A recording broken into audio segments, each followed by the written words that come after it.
தொடர்ந்து எக்ஸ்பிரஸ் 8 விரைவு செய்திகளை பார்ப்போம். நாமக்கல் மாவட்டம் ராசிபுரம் அருகே வீச்செறிவாளால் கேக் வெட்டி பிறந்தநாள் கொண்டாடிய வீடியோவை சமூக வலைதளத்தில் பதிவிட்ட ரவுடி உட்பட 5 பேரை போலீசார் கைது செய்துள்ளனர். ராசிபுரம் அருகே கிச்சிப்பாளையத்தைச் சேர்ந்த ஜீசஸ் என்ற ரவுடி தமது பிறந்த நாளன்று வீச்செறிவாளால் கேக் வெட்டிய வீடியோ சமூக வலைதளங்களில் பரவியது.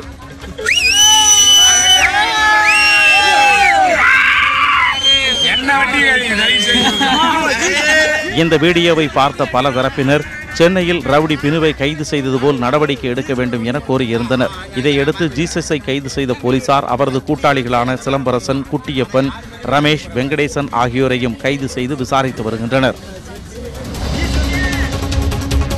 கொடைக்கானல் அருகே கல்லுக்குடை பகுதியில் தண்ணீர் தொட்டிக்குள் தவறி விழுந்த காட்டெருமை கன்றை தீயணைப்பு துறையினர் போராடி மீட்டனர்.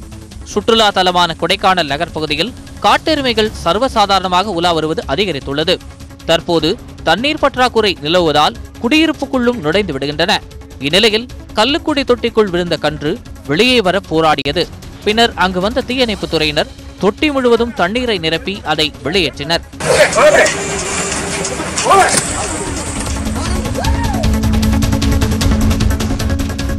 புதுக்கோட்டை அரசு மருத்துவக் கல்லூரி மருத்துவமனையில் 21 வயது இளம் பெண்ணுக்கு மூச்சுக்குழாய் சுருக்கத்திற்கான அறுவை சிகிச்சையை வெற்றிகரமாக மேற்கொண்டு மருத்துவர்கள் சாதனை படைத்துள்ளனர். புதுக்கோட்டை 4ஆம் கீழவீதியைச் சேர்ந்த நிவேதா பிரியதர்ஷினி என்ற 21 வயது இளம்பெண் சாலை விபத்தில் சிக்கி மதுரையில் உள்ள தனியார் மருத்துவமனையில் சிகிச்சை பெற்றார். அவரது உடலில் முன்னேற்றம் ஏற்பட்டாலும் அவரது மூச்சுக்குழாய் சுருங்கியதால் மூச்சு விடுவதில் சிரமம் ஏற்பட்டது. இதையடுத்து புதுக்கோட்டை அரசு மருத்துவக் கல்லூரி மருத்துவமனையில் அவருக்கு அறுவை சிகிச்சை மேற்கொள்ளப்பட்டது. மூச்சுக்குழாயின் சுருங்கிய பாகத்தை மட்டும் நீக்கி வெற்றிகரமாக அறுவை சிகிச்சை மேற்கொள்ளப்பட்டிருப்பதாக கூறியுள்ள மருத்துவர்கள், இது புதுக்கோட்டை அரசு மருத்துவக் கல்லூரி மருத்துவமனையில் மேற்கொள்ளப்பட்ட முதல் மூச்சுக்குழாய் தொடர்பான அறுவை சிகிச்சை என்றும் தெரிவித்துள்ளனர். திண்டுக்கல் மாவட்டம் பழனி தண்டாயுதபாணி திருக்கோவிலில் 20 நாட்களில் உண்டியல் காணிக்கையாக 3 கோடியே 20 லட்சம் ரூபாய் வசூலாகியுள்ளது. பங்குனி உத்திர திருவிழாவை ஒட்டி 20 நாட்களில் உண்டியல்கள் நிரம்பின. இதனைத் தொடர்ந்து உண்டியல் காணிக்கைகள் கடந்த 2 நாட்களாக எண்ணப்பட்டன. இதில் 3 கோடியே 21,95,690 ரூபாய் ரொக்கம் கிடைத்தது. மேலும் 1074 கிராம் தங்கமும் 36,610 கிராம் வெள்ளியும் பல்வேறு நாடுகளைச் சேர்ந்த 730 கரன்சிகள் இருந்தன. இதேபோல பித்தளை வேல், ஏலக்காய், முந்திரி, நவதானியங்கள், பட்டாடைகள் ஆகியவையும் காணிக்கையாக கிடைத்தன. திருப்பதியில் நடைபெறவுள்ள யுகாதி திருவிழாவிற்காக சேலத்தில் இருந்து 5 டன் பூக்கள் அனுப்பி வைக்கப்பட்டன. திருப்பதியில் யுகாதி திருவிழா நாளை கொண்டாடப்பட உள்ளது. இதனை முன்னிட்டு திருப்பதிக்கு பூக்களை கட்டி அனுப்பும் நிகழ்ச்சி சேலம் குமாரசாமிப்பட்டியில் உள்ள தனியார் திருமண மண்டபத்தில் நடைபெற்றது. இதில் 500க்கும் மேற்பட்ட பக்தர்கள் விரதமிருந்து சாமந்தி பூ மற்றும் மஞ்சள் சாமந்தி பூக்களை தொடுத்தனர். இதனைத் தொடர்ந்து 5 டன் பூக்கள் லாரிகள் மூலம் திருப்பதிக்கு அனுப்பி வைக்கப்பட்டன. இவை அனைத்தும் திருப்பதி தேவஸ்தானத்தில் இன்று ஒப்படைக்கப்பட உள்ளன. ஸ்ரீவல்லிபுத்தூரில் உள்ள பிரசித்தி பெற்ற பெரியம்மன் கோவிலில் ஆயிரக்கணக்கான பக்தர்கள் தீமிதித்து நேர்த்தி கடன் செலுத்தினர். 100 ஆண்டுகள் பழமை வாய்ந்த இந்த கோவில் பங்குனி திருவிழா கடந்த 24ஆம் தேதி கொடியேற்றத்துடன் தொடங்கியது. இதன் 12வது நாளான இன்று அம்மனுக்கு சிறப்பு அலங்காரம் செய்யப்பட்டு பூஜைகள் நடைபெற்றன. இதையடுத்து அலகு குத்தியும் தீச்சட்டி ஏந்தியும் பக்தர்கள் நேர்த்தி கடன் செலுத்தினர். இதையடுத்து அதிகாலை முதலே யாகம் செய்து பக்தர்கள் காணிக்கையாக வழங்கிய விறகு, எண்ணெய் ஆகியவற்றின் மூலம் தீ வளர்க்கப்பட்டது. பின்னர் பலத்த பாதுகாப்புக்கு இடையே பக்தர்கள் பூக்குழி இறங்கினர்.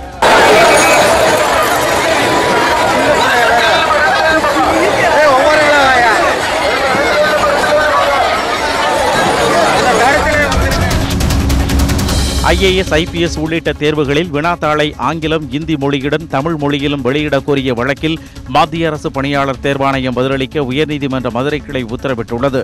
மதுரையைச் சேர்ந்த விஜயலட்சுமி என்பவர் தாக்கல் செய்த பொதுநல வழக்கில் IAS, IPS தேர்வுகளுக்கு விண்ணப்பிப்போரில் சுமார் 60% பேர் கிராமங்களைச் சேர்ந்தவர்கள் என சுட்டிக்காட்டியுள்ளார்.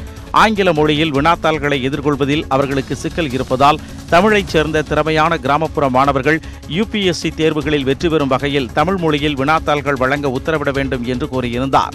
இந்த வழக்கை விசாரித்த நீதிபதிகள் கிருபாகரன், S. சுந்தர் ஆகியோர் UPSC தலைவர் பதிலளிக்க உத்தரவிட்டு விசாரணையை 2 வாரங்களுக்கு ஒத்திவைத்தனர்.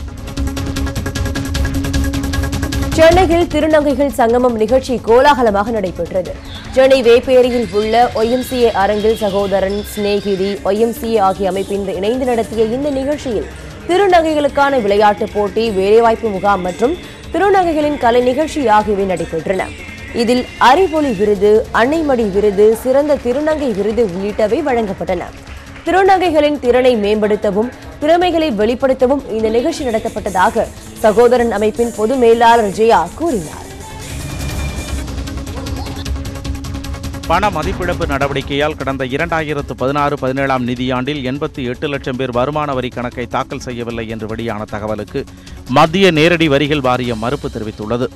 2016-17 நிதியாண்டில் பண மதிப்பிழப்பு நடவடிக்கைக்கு பிறகு 1,06 லட்சம் பேர் புதிதாக வருமான வரி கணக்கை தாக்கல் செய்துள்ளதாக மத்திய அரசு கூறிய நிலையில், ஏற்கனவே வருமான வரி கணக்கை தாக்கல் செய்த 88 லட்சம் பேர் வருமான வரி கணக்கை தாக்கல் செய்யவில்லை என்ற தகவல் வெளியானது. இதற்கு மறுப்பு தெரிவித்துள்ள மத்திய நேரடி வரிகள் வாரியம், இந்த தகவல் முற்றிலும் பொய்யானது என்றும் அடிப்படை ஆதாரமற்ற உண்மைக்கு புறம்பான தகவல் என்றும் விளக்கம் அளித்துள்ளது. சர்வதேச போதைப்பொருள் கடத்தல் கும்பலிடமிருந்து சுமார் 91 கிலோ கொக்கைன் போதைப் பொருளை அந்நாட்டு போதைப்பொருள் கடத்தல் தடுப்பு பிரிவு சுங்கத்துறை அதிகாரிகள் பறிமுதல் செய்துள்ளனர். இதன் மதிப்பு இந்திய ரூபாயில் 90 கோடி இருக்கும் என்று கூறப்படுகிறது. ஆசிய அளவில் அதிகம் போதைப் பொருட்கள் ஹாங்காங்கில் இருந்து கடத்தப்படுவதும் விசாரணையில் தெரியவந்துள்ளது. இந்த கடத்தல் தொடர்பாக ஒருவர் கைது செய்யப்பட்டுள்ளார். மேலும் இவருக்கு யாருடனெல்லாம் தொடர்புள்ளது என தீவிர விசாரணை நடத்தப்பட்டு வருகிறது. கடும் நிதி நெருக்கடியில் சிக்கி தவிக்கும் ஜெட் ஏர்வேஸ் விமான நிறுவனத்தின் பங்குகளை விற்பனை செய்வது என பாரத ஸ்டேட் வங்கி தலைமையிலான குழு நடத்திய ஆலோசனையில் முடிவு செய்யப்பட்டது.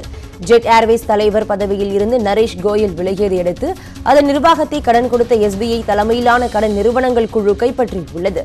விமான நிறுவனத்தை மேலும் சிக்கல் இல்லாமல் இயங்க வைக்க முடிவு செய்துள்ள இந்த குழு நிறுவனத்திற்கு சொந்தமான பங்குகளை விற்பது என நேற்று நடத்திய ஆலோசனையில் முடிவு செய்யப்பட்டது. இதன்படி பங்குகளை வாங்குவோர் விரும்புவோர் நாளை முதல் 9ஆம் தேதிக்குள் விருப்பத்தை தெரிவிக்கலாம் என்றும் தெரிவிக்கப்பட்டுள்ளது. இதனிடையே கடன் தொகை பாக்கியை செலுத்தாததால் நேற்று ஜெட் ஏர்வேஸ் விமானங்களுக்கு எரிபொருள் வழங்க எண்ணெய் நிறுவனங்கள் மறுத்துவிட்டன. மாலை 5 மணி முதல் எரிபொருள் வழங்கப்படாத நிலையில் புதிய நிர்வாக குழுவின் உறுதியை ஏற்று சுமார் 6:15 மணி முதல் மீண்டும் எரிபொருள் வழங்கும் நடவடிக்கை தொடங்கப்பட்டது.